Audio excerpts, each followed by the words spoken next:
Salutare și bine te-am găsit la episodul cu numărul 4 din podcastul de sociologie. Eu sunt Ionuț, iar astăzi vreau să explorăm un concept esențial pentru a înțelege cum funcționează lumea socială, și anume rolurile sociale. Ți-ai pus vreodată întrebarea cât de des schimbi rolurile într-o singură zi? Poate nici nu realizăm cât de repede trecem de la un context la altul și cât de natural ne adaptăm tonul, comportamentul și reacțiile. Dimineața începem cu rolul de părinte când pregătim micul dejun pentru copii sau îi ajutăm să se pregătească pentru școală.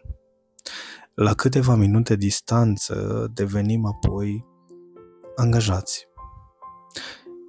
Intrăm într-o lume a mail-urilor, a sarcinilor și a responsabilităților profesionale. Apoi, pe parcursul zilei, ne transformăm în coleg, participând la diferite discuții, colaborând sau sprijinind pe cineva într-un proiect. Mai târziu, când ne întâlnim cu cineva drag sau vorbim la telefon, poate, ne activăm rolul de prieten, empatic, disponibil, atent, iar lista poate continua. Iar dacă mergem la cursuri, studiem, conducem mașina sau facem cumpărături, devenim pe rând student, profesor, șofer, consumator și așa mai departe, fiecare cu propriile norme și așteptări. Așadar, să începem cu întrebarea de bază. Ce este de fapt un rol social? Și o să încep prin a spune că un rol social, mi-am notat o definiție aici, un rol social reprezintă totalitatea comportamentelor, normelor și așteptărilor pe care societatea le are față de tine în funcție de poziția pe care o ocupi. Acesta ne ghidează acțiunile, ne spune ce este considerat adecvat și ce nu este considerat adecvat și ne ajută să ne integrăm în comunitate fără să fie nevoie să negociem fiecare interacțiune. Pe de altă parte, statutul reprezintă poziția socială pe care o deținem. Statutul poate fi văzut ca o etichetă sau ca un titlu. Părinte, student, medic, șofer, manager și așa mai departe. Rolul social asociat acestui statut este practic modul în care acționăm și interacționăm în conformitate cu așteptările societății. Mergând puțin mai departe, o să vedem că există două tipuri principale de statut. Statutul ascris este cel primit automat la naștere, fără efort din partea noastră. Exemple comune ar putea fi sexul biologic, etnia, clasa socială în care ne naștem sau naționalitatea. Acestea ne pot influența oportunitățile, modul în care suntem percepuți de ceilalți și așteptările societății față de noi. Următorul tip de statut este statutul dobândit. Este cel câștigat prin efort, alegeri sau performanțe personale. Aici putem încadra profesia, nivelul de educație, recunoașterea socială, titlurile academice sau realizările profesionale. Statutul dobândit arată cum ne construim propria poziție în societate și poate fi schimbat de-a lungul vieții. Fiecare persoană combină statuturi ascrise și dobândite, iar această combinație influențează modul în care ne comportăm și rolurile pe care le jucăm în diferite contexte sociale. Dacă mergem puțin mai departe, o să observăm că fiecare dintre noi deținem mai multe statuturi simultan. Suntem părinți, studenți, angajați sau membri ai comunității. Fiecare statut vine cu roluri specifice, adică așteptările și comportamentele pe care societatea le consideră adecvate pentru acea poziție. Dar aici apar câteva concepte importante. Multiplicitatea rolurilor. Capacitatea de a gestiona mai multe roluri în același timp, adaptându-ne comportamentul la context. Presiunea de rol. Atunci când cerințele unui rol sunt prea multe sau prea solicitante, creând stres sau supra-solicitare. Conflictul de rol. Când două sau mai multe roluri au așteptări opuse. De exemplu, un angajat care trebuie să finalizeze un proiect urgent, în timp ce copilul său are nevoie de atenție. Aceste dinamici ne arată cât de complexă și flexibilă este viața socială și cum societatea ne modelează comportamentele zilnice. Rolurile sociale joacă un rol esențial atât la nivel social cât și individual. La nivel social, ele mențin ordinea și predictibilitatea, știind la ce să ne așteptăm de la ceilalți în diferite situații. Facilitează cooperarea între oameni, astfel încât sarcinile comune să fie îndeplinite eficient.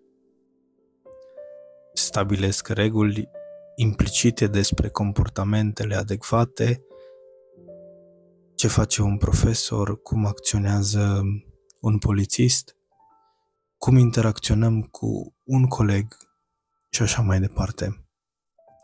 Fără aceste roluri bine definite, interacțiunile sociale ar fi haotice și confuze, iar coordonarea între indivizi mult mai dificilă. La nivel individual, rolurile ne ajută să ne construim identitatea și să înțelegem cine suntem în diferite contexte.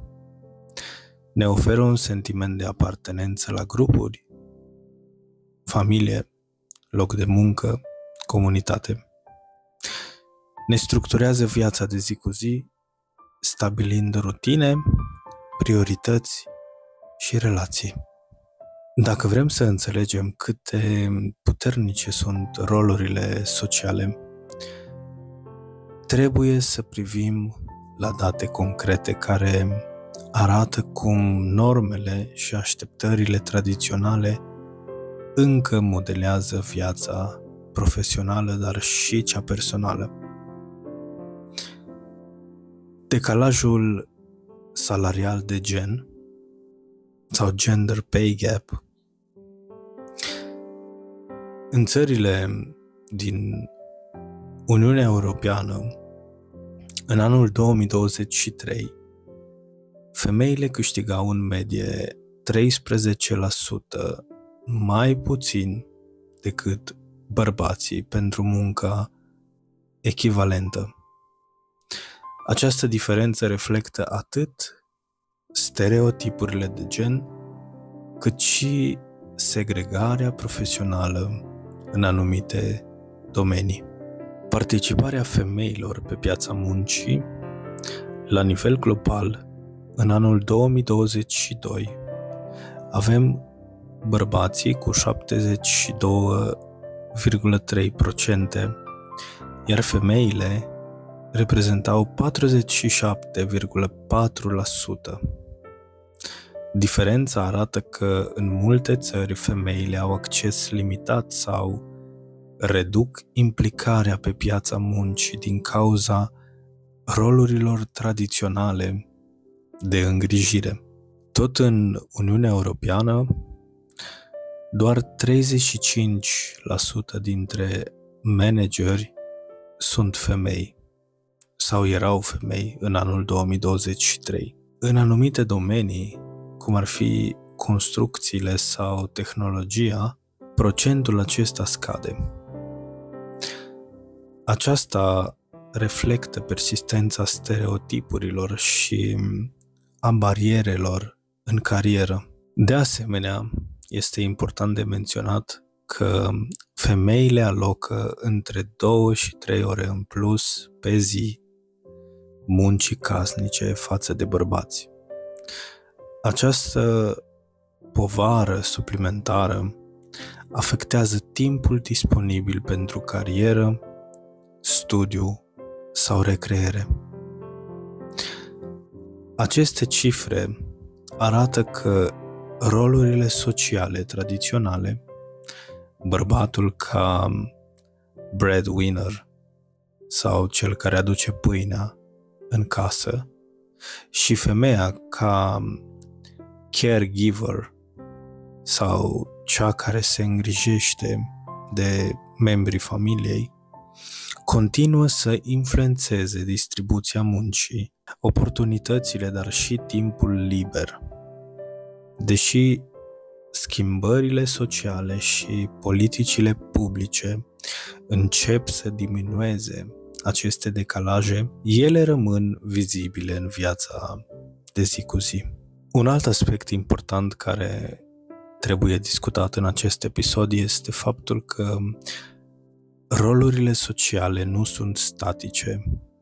Ele se reinventează constant, adaptându-se la noile realități economice, culturale și tehnologice. Dar ce anume le influențează? În primul rând, și o să le numesc scurt, avem tehnologia cu apariția lucrului remote și a instrumentelor digitale care a creat roluri noi, cum ar fi lucrători hibrid. Apoi avem globalizarea, deschiderea piețelor și migrația forței de muncă aduc noi profesii, norme culturale și valori. Implicarea bărbaților în îngrijirea copiilor crește, iar femeile câștigă teren profesional în domenii care erau anterior dominate de bărbați. Această redistribuire a responsabilităților de muncă, dar și de familie, reflectă renegocierea tradiționalelor roluri de gen. Apoi avem politicile publice, concediile parentale extinse, programe flexibile de muncă, dar și inițiative de reducere a stereotipurilor, accelerează adaptarea rolurilor sociale. Aceste politici permit indivizilor să își gestioneze mai bine multiplele roluri și contribuie la egalitatea de șanse. Așadar, vedem că discutăm despre 3 realități sociale, pentru că rolurile sociale nu sunt fixe, ci se află într-un proces continuu de schimbare și negociere. La punctul 1 avem rezistența. Rolurile tradiționale și normele sociale pot fi puternic consolidate în timp și greu de schimbat. De exemplu, așteptările legate de cine trebuie să fie principalul întreținător al familiei sau cine trebuie să se ocupe de muncile casnice persistă chiar și în contextul modern. Rezistența arată cât de adânc sunt înrădăcinate anumite norme în cultura și comportamentele sociale. În procesul de schimbare a rolurilor apar conflicte și presiuni. Persoane care încearcă să jongleze între multiple roluri, de exemplu părinte, dar și angajat full-time, simt această tensiune în fiecare zi. Tensiunea reflectă dificultatea de a reconcilia așteptările vechi cu realitățile noi, dar este și motorul care susține sau ajută adaptarea. În ciuda rezistenței și a tensiunii, rolurile sociale se reinventează și se ajustează treptat. Tehnologia, politicile publice, schimbările culturale și implicarea activă a indivizilor permit o negociere constantă a rolurilor. Rolurile sociale sunt, de fapt, codurile nevăzute care structurează modul în care trăim, muncim și interacționăm. Ele ne oferă ordine, predictibilitate și sens, dar în același timp ne pot limita opțiunile și libertatea de alegere dacă le acceptăm automat fără să le analizăm. Cred că cheia este conștientizarea. Cum ne influențează comportamentele, deciziile și relațiile? Ce roluri acceptăm automat fără să le punem la îndoială? Ce roluri putem renegocia pentru a ne adapta la realitățile personale, dar și sociale? Vă invit să privim lumea cu un ochi sociologic și să vă întreb ce roluri jucați astăzi în familie, la muncă sau în comunitate și cum v-au modelat aceste roluri, alegerile, cariera, dar și viața personală. Acesta a fost episodul cu numărul 4 din podcastul de sociologie. Îți mulțumesc că ai fost alături de mine, iar noi ne reauzim curând.